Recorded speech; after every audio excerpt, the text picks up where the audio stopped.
I'd like to introduce you to John Fetterman. John Fetterman is the Democrats' Pennsylvania Senate candidate for the open seat left by Republican Pat Toomey. Right now, he is leading his race against Dr. Mehmet Oz. Now, you might wonder why John Fetterman is leading that race. After all, he doesn't truly have the makings of a traditionally successful candidate. For example, John Fetterman is really weird looking. He's 6'8". He's bald as an egg. He's tattooed and goateed. If you slap some bolts on his neck, he's a dead ringer for Peter Boyle playing Frankenstein's monster. And John Fetterman isn't exactly the picture of health. He suffered a debilitating stroke just a few months ago. It was a stroke so severe, it left him off the campaign trail, utterly unable to deliver a speech even now. Watch. If you come out and step with us, we will be able to stand with you in D.C. And let's get some stuff done for America. Then there's the problem of John Fetterman's actual political program. He's not a Pennsylvania moderate. He's a Bernie Sanders socialist. In 2016, he actually endorsed Bernie. In 2016, Fetterman signed a pledge to support the so-called Keep It in the Ground Act, which was designed to ban new oil, gas, and coal leasing on federal lands. He's pushed repeatedly for pardons or commutations for violent felons. He said Pennsylvania could release 1/3 of its inmates and be just as safe. He supports sanctuary cities. He backed Philadelphia's insanely pro-crime DA, Larry Krasner. It seems that Fetterman is very much in favor of loose treatment of crime. Unless, he personally sees a black man running after hearing shots fired near his home. In 2013, Fetterman, according to the New York Times, quote, used his shotgun to stop an unarmed black jogger and detain him, telling the police that he had heard shots fired near his home and spotted the man running. Well, if you're a Democrat and you hear shots and you see a black man running, grab your gun. Fetterman actually chased the man in his pickup truck and held him at gunpoint until the cops arrived. He then defended his actions. And it turns out that man was just an innocent jogger. I believe I did the right thing, but I may have broken the law during the course of it. And, I'm certainly not above the law. Felons on the loose for thee, vigilante justice for me. And that's not the only area where Fetterman is a hypocrite. When he was lieutenant governor of Pennsylvania, he took a vacation to the Jersey Shore, security team in tow, all while telling Americans to continue locking down. So, what makes John Fetterman such an exceptional candidate, according to the media? He's authentic, don't you know? Authentic, you see, means you wear Dickies and your aides tweet snarky things about your opponents. Most of all, according to the media, authentic means you are radically unsuccessful. You're a giant loser, like a giant who is a loser and also a giant loser. You see, if you're a person who did well in the private sector, this means you are inauthentic. You played by the rules. You're a conformist tool of the man. To be a true rebel, you have to show you're actually a giant loser and that you've never done a thing of actual economic value for any other human being. You have to leech off your parents while in public service. You have to be a professional, useless person. Because, you see, that's what John Fetterman is and was. Fetterman acted as the full-time mayor of Braddock, Pennsylvania from 2006 to 2019, which sounds like a major job until you realize Braddock is a town of less than 2,000 people. So you wouldn't really expect that position to be like a full-time job or to pay well. And, it doesn't. The salary, according to Breitbart, was $1,800 a year.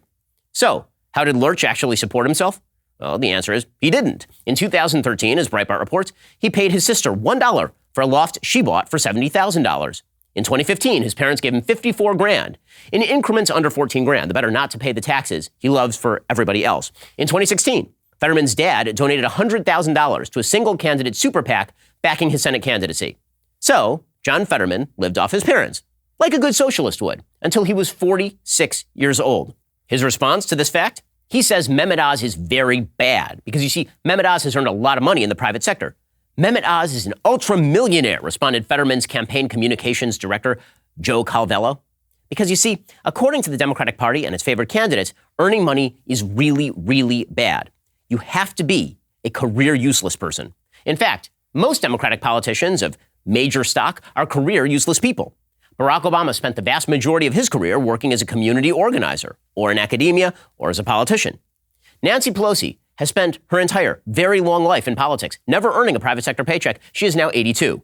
Bernie Sanders was a deadbeat dad who spent his young adult life as a nearly unemployable derelict, spouting Marx to people. He was actually so irritating and such a derelict that he was kicked off a commune for failure to work after 3 days of visiting it. Finally, at the age of 40, Bernie finally got his shot when he won a mayoral election in Burlington, Vermont.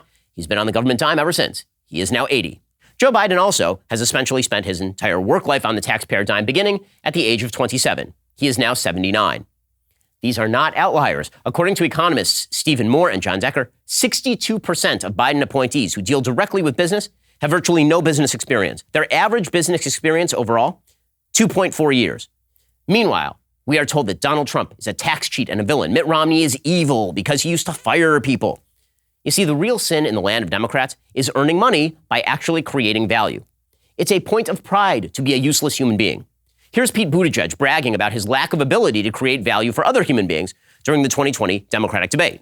I never thought I'd be on a Forbes magazine list, but they did one of all the candidates by wealth, and I am literally the least wealthy person on this stage.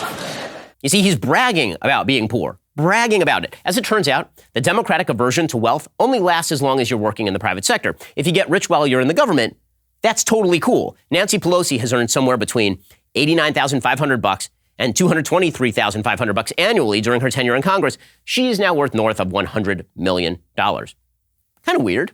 Barack Obama wasn't wealthy before his presidency, but he's sure raking it in now. Some estimates put his net worth at $70 million. Joe Biden is worth $8 million while working on a government salary. It turns out that public service is sometimes private service, too. So, what does all of this mean? It means that people who claim that they live lives like you simply don't. They don't earn money for their families. They take money from you to pay their salaries. They don't create jobs. They've never created jobs. They experiment with your business and your job. And they do this because, according to the left, they are morally superior. In fact, the very fact that they don't work in the private sector makes them superior. Their career uselessness is a sign of moral rectitude. You working your job is just proof they should boss you around. Which brings us back to John Fetterman. John Fetterman is truly authentic, according to the left, because you have to be freed from the bonds of capitalism to find yourself. The fact that you've been economic deadweight for your entire adult life, that's what makes you most valuable to the world, because the system is bad, and earning money in that system is bad. And who would know that better than a career loser? So vote for John Fetterman, because after all, somebody has to keep feeding the poor guy.